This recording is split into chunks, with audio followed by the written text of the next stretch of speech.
Jamaah sekalian, ada dua hadis yang sangat populer yang diriwayatkan masing-masing oleh sahabat Al-Mughirah bin Syu'bah radhiyallahu ta'ala anhu, dan yang kedua oleh sahabat Abu Bakrah An-Nafi' radhiyallahu ta'ala anhu. Kedua hadis ini terangkai dan menyatukan sebuah kisah yang melahirkan satu hukum. Disebutkan dalam hadis riwayat sahabat Al-Mughirah bin Syu'bah radhiyallahu ta'ala anhu bahwa ketika putra Nabi Muhammad sallallahu alaihi wasallam yang bernama Ibrahim wafat dalam keadaan masih dalam buayan, masih bayi, maka masyarakat sekitar pada masa itu melihat satu fenomena gerhana matahari yang menjadikan keadaan sekitaran gelap, dan mereka menyimpulkan bahwa boleh jadi alam itu juga berduka atas wafatnya salah satu putra Nabi sallallahu alaihi wasallam, yaitu Ibrahim. Mendengar itu, maka Nabi Muhammad sallallahu alaihi wasallam merespon, dan responnya lalu kemudian tergabung dalam dua hadis yang diriwayatkan dua sahabat tadi radhiyallahu ta'ala anhuma. Maka Nabi sallallahu alaihi wasallam kemudian menerangkan setelah menyontohkan salat kepada Allah Subhanahu wa taala seperti yang telah kita tunaikan. Beliau bersabda, "Inna syamsa wal qamara ayatani min ayatillah." Dalam hadis riwayat Abu Bakrah Nafi' disampaikan bahwa Nabi sallallahu alaihi wasallam mengatakan atau bersabda, sungguh matahari dan rembulan itu adalah di antara dua tanda-tanda kebesaran Allah dari sekian banyak tanda yang diciptakan oleh Allah agar membuat hamba itu ingat dan tunduk kepada Allah Subhanahu wa ta'ala. La yankasifani limauti ahadin. Keduanya tidak akan terjadi gerhana, baik itu gerhana matahari kusuf atau gerhana rembulan khusuf, disebabkan karena wafatnya seorang hamba, au li hayati, atau karena kelahiran seorang hamba.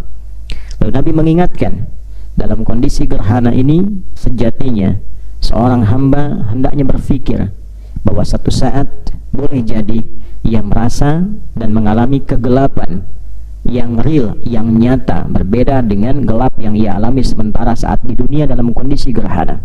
Gerhana berlangsung hanya sementara, mungkin 1 jam, mungkin 2 jam, setelah itu terang kembali. Namun fitrah manusia ketika merasakan kegelapan, hatinya pasti merasa gelisah, takut, was-was. Malam-malam yang terang tiba kemudian padam lampu, merata keseluruhannya, semua panik, was-was, meraba jalan. Sekarang Anda bisa gambarkan, bayangkan, imajinasikan jika lampu padam dan terjadi gerhana pula pada masa itu dan gelap keseluruhannya.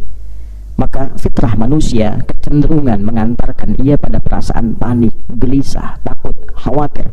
Karena itu dalam redaksi hadisnya yukhawwifu bihima, Allah Subhanahu wa ta'ala ingin menggetarkan hati hambanya dengan menetapkan kejadian gerhana itu, agar dia merasa khawatir, panik, takut kalau kemudian dia mengalami kondisi wafat, meninggalkan alam dunia ini dan merasakan gelap yang sejatinya.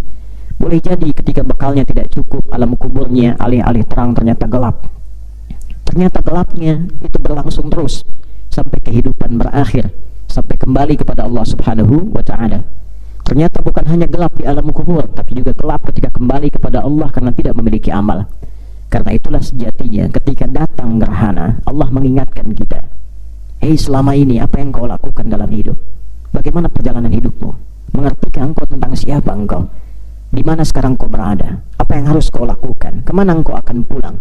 Kalau sekarang kau merasakan gelap dan panik, gelisah, takut, maka takutlah ketika engkau meninggalkan dunia ini dan tidak punya bekal, maka keadaanmu akan lebih gelap dari apa yang kau rasakan sekarang ini. Jika engkau tidak menyiapkan amal saleh, amal-amal yang telah aku ajarkan, aku tuntunkan melalui Rasulku, kurang lebih demikian kalau kita bahasakan, maka konsekuensinya lebih gelap dari apa yang kau rasakan saat gerhana saat ini. Gerhana tidak terkait dengan kematian atau kehidupan seseorang, tidak ada klinik di dalamnya, tidak ada kultus di dalamnya. Yang lebih penting, gerhana mengingatkan kita untuk selalu dekat dengan Allah Subhanahu wa Ta'ala. Karena itu Nabi mengatakan dan menganjurkan kepada kita semua serta menuntun, jika terjadi gerhana, maka segeralah ingat pada Allah Subhanahu wa Ta'ala. Koreksi diri kita, jangan-jangan selama hidup ini bekalnya masih kurang, belum banyak beristighfar, masih banyak dosanya, belum cukup amal salehnya. Maka kita terkoneksi dengan Allah, kita tunaikan salat 2 rakaat, 2 kali ruku', 2 kali sujud, kita bertasbih kepada Allah, kita memujinya, kita memohon ampun kepadanya, sekaligus kita meminta kepada Allah supaya apa yang kita tatap, kita lalui, kita jalani dalam kehidupan senantiasa terkoneksi kepada Allah Subhanahu wa Ta'ala. Apakah ketika Anda melihat matahari langsung ingat Allah, ketika melihat bintang ingat penciptanya, ketika melihat lautan ingat penciptanya? Jangan-jangan selama ini kita hanya kagum, melahirkan teori, memetakan jalan hidup sementara di dunia, lupa bahwa semua yang dicipta itu sejatinya adalah tanda-tanda yang seharusnya menyadarkan kita akan adanya pencipta yang agung yang kita akan kembali kepadanya. Kalau dengan diberikan gelap sementara, belum sadar bahwa kita akan kembali kepada Allah dan menghuni sementara tempat yang disebut dengan kubur, barzakh itu, dengan pertaruhan tak punya amal, gelap. Jika kita siapkan amal, maka kita akan mendapati terang kembali seperti purnanya gerhana. Maka Nabi menganjurkan setelah sholat kita mengisi dengan istighfar, kita mengisi dengan tasbih, kita berdoa kepada Allah dan memperbanyak amal soleh semampu yang bisa kita lakukan. Ada amalan fisik, ada amalan harta. Maka keduanya dianjurkan oleh Nabi sallallahu alaihi wasallam. Amalan fisik dengan berdoa, berzikir, beristighfar, bermohon kebaikan. Amalan harta dengan bersedekah semampu yang bisa kita lakukan. Alhamdulillah, gerhana tahun ini di kalender Masehi 2023. Karena mentari itu terkait dengan amalan harian yang mengakumulasikan hadirnya bulan baru. Akumulasi setiap hari melahirkan bulan baru. 1, 2, 3, kemudian 29, hitungan kemudian masuk atau ke 30, lalu hadirlah kemudian hari baru di bulan baru. Demikian dalam penanggalan Hijriah. Maka setiap gerhana terjadi tanggal 29 Hijriah.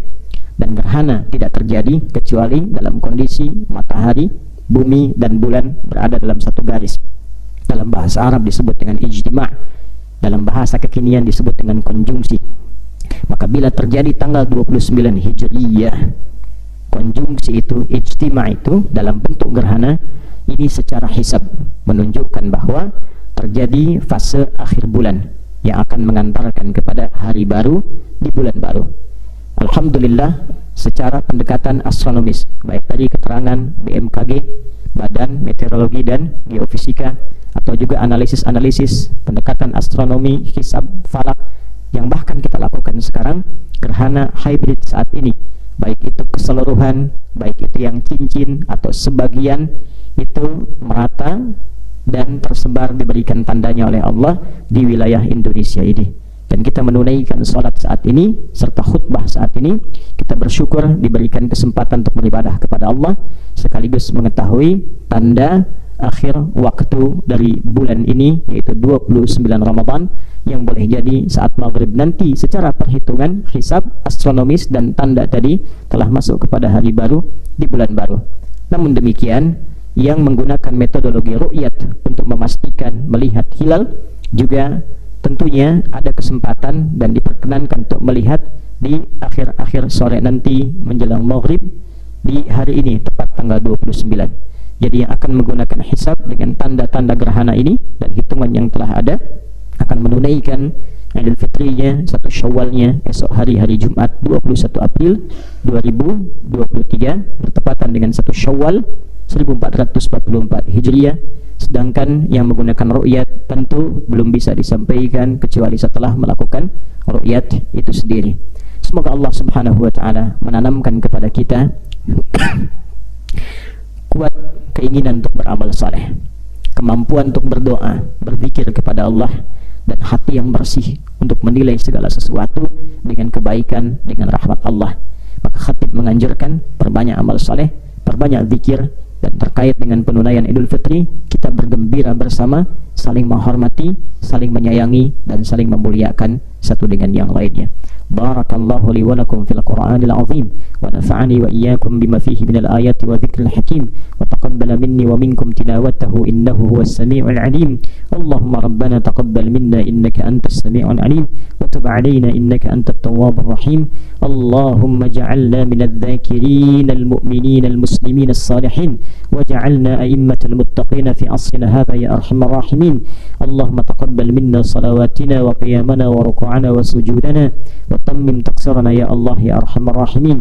Allahumma ja'alna bil imani kamilin wa bi fara'idika mu'addin wa lis salawati hafizin wa liz zakati fa'ilin wa lima 'indaka talibin wa tahta liwa'i nabiyyika Muhammadin yawmal qiyamati sa'ilin. Rabbana atina fid dunya hasanah wa fil akhirati hasanah wa qina adhaban nar. Wa sallallahu ala nabiyyina Muhammad wa ala alihi wa sahbihi ajma'in. Wa akhiru da'wana subhanakallahumma rabbana wa bihamdika asyhadu an la ilaha illa anta nastaghfiruka wa natubu ilaik. Walhamdulillahi rabbil alamin. Assalamualaikum warahmatullahi wabarakatuh.